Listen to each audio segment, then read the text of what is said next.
بسم اللہ الرحمن الرحیم. میں عرفان اکبر. وہ کسی کا شعر ہے نا کہ لا الہ کے دیش میں کشور حسین پر المیاں ہی المیاں ہے پاک سرزمین پر. سندھ کے علاقے سکھر کی ایک عدالت میں ایک بیٹی نے گہار لگائی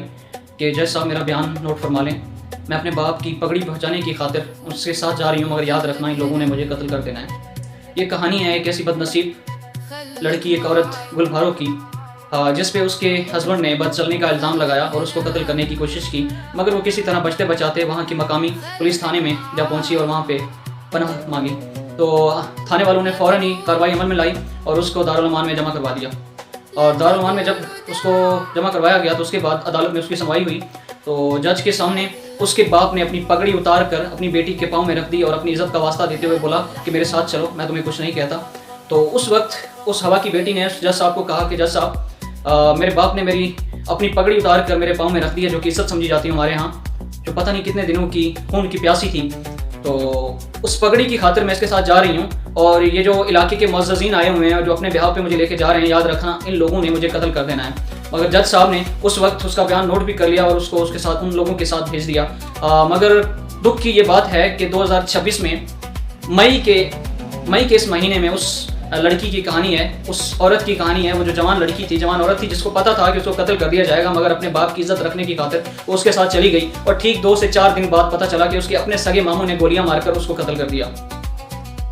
یہ کہانی کوئی نئی نہیں ہے، ایسی کہانیاں بہت ساری سکھر کے علاقے میں، سندھ کے علاقے میں بہت ساری کہانیاں ایسی پائی جاتی ہیں. بہت ساری کہانیاں ایسی پنجاب میں بھی پائی جاتی ہیں. افسوس کی یہ بات ہے کہ پاکستان میں اتنے سالوں گزرنے کے باوجود، پاکستان کو 80 سال ہونے کے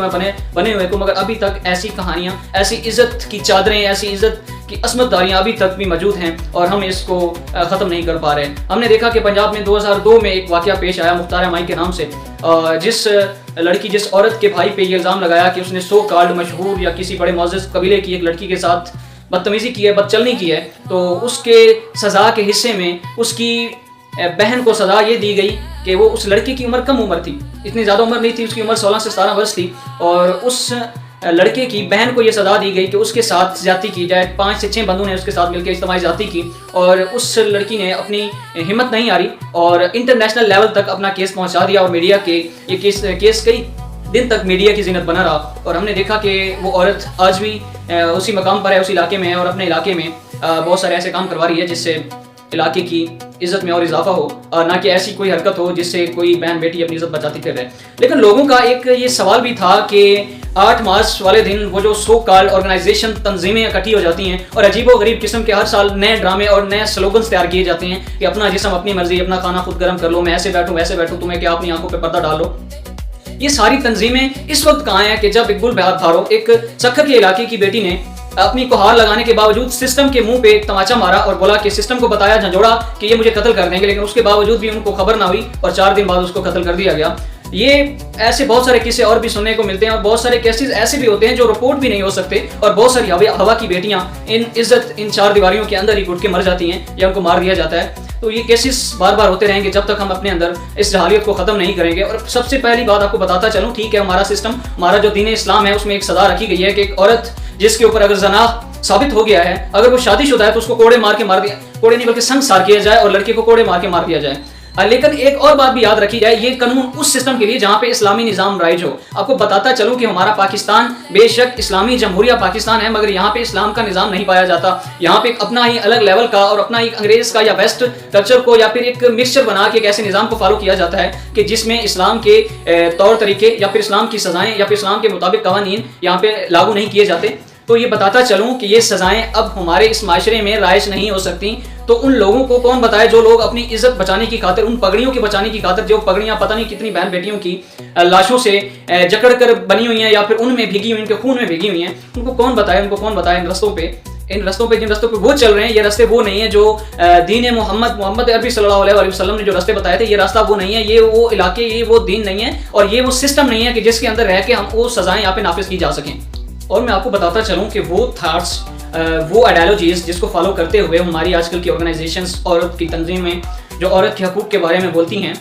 وہ زیادہ تر ویسٹ کلچرز کو فالو کرتی ہیں، اور ویسٹ کلچر میں 18ویں صدی میں جا کے کہیں عورت کو انسان سمجھا گیا، عورت کو ووٹ کا حق دیا گیا، وہ بھی نیوزی لینڈ میں، اور 19ویں صدی میں آ کے یہ جو UK US ان کنٹریز میں جا کے عورت کو ووٹ کا حق دیا گیا۔ اس سے پہلے عورت کے نام کو بھی ایک اچھا نہیں سمجھا جاتا تھا۔ ہم پڑھتے ہیں جب ہم لٹریچر میں جاتے ہیں انگلش میں، تو ہمیں سمجھ آتی ہے وہاں پہ کتنی ایسی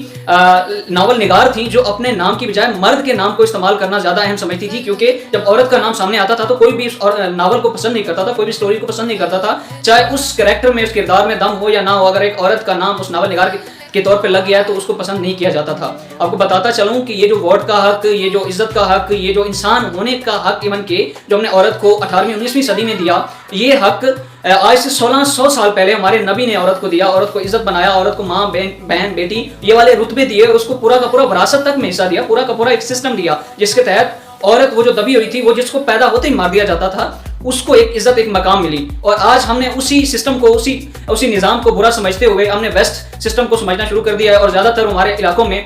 یا پھر ہمارے ملک میں انہیں لوگوں کو، انہیں بیٹیوں کو، انہیں بہنوں کو عزت دی جاتی ہے جن کے پاس پیسہ ہوتا ہے یا پھر وہ اپر کلاس کی ہوتی ہیں۔ لوور کلاس میں ہمیشہ کوئی بھی بہن بیٹی آواز بھی اٹھائے گی تو وہ اسی طرح ہی دبا دی جاتی ہے جیسے گلپاروں کے ساتھ ہوا، جس کے اوپر فضول اور انتہائی نامناسب سا الزام لگایا گیا اس کے خاوند کی طرف سے۔ یہ پہلے بھی ہوتا جاتا رہا ہے، یہ آج کی بات نہیں ہے، یہ قصے،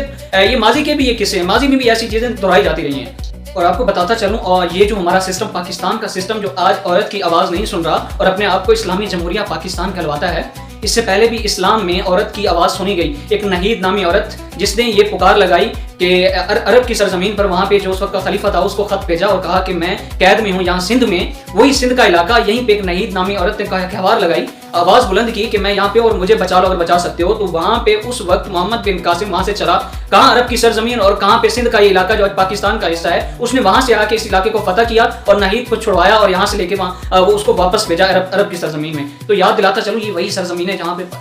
آ کے مسلمانوں نے اپنا راج، اپنی حکومت، اپنا انصاف، عدل و انصاف قائم کیا۔ محض وہ صرف ایک عورت، ایک بیٹی کو بچانے کے لیے نہیں آیا تھا، ایک پورے کا پورا سسٹم جو اسلام نے ایک پاک صاف سسٹم دیا ہوا ہے، اس سسٹم کو یہاں پہ رائز کرنے کے لیے آیا تھا، اس علاقے کو یہاں پہ پاک کرنے کے لیے آیا تھا، ان لوگوں سے، ان چوروں، لٹیروں، غاصبوں سے جو آج ہمیں لگتا ہے کہ شاید دوبارہ سر اٹھانے لگے ہیں۔ آج کسی محمد بن قاسم کی ہمیں ضرورت ہے، مگر شاید ہمیں وہ ہمارے سسٹم میں بھی دکھتا ہوا نظر نہیں آ رہا۔ تو اللہ ہمارے اس ملک پہ اپنا امن نازل کرے، اور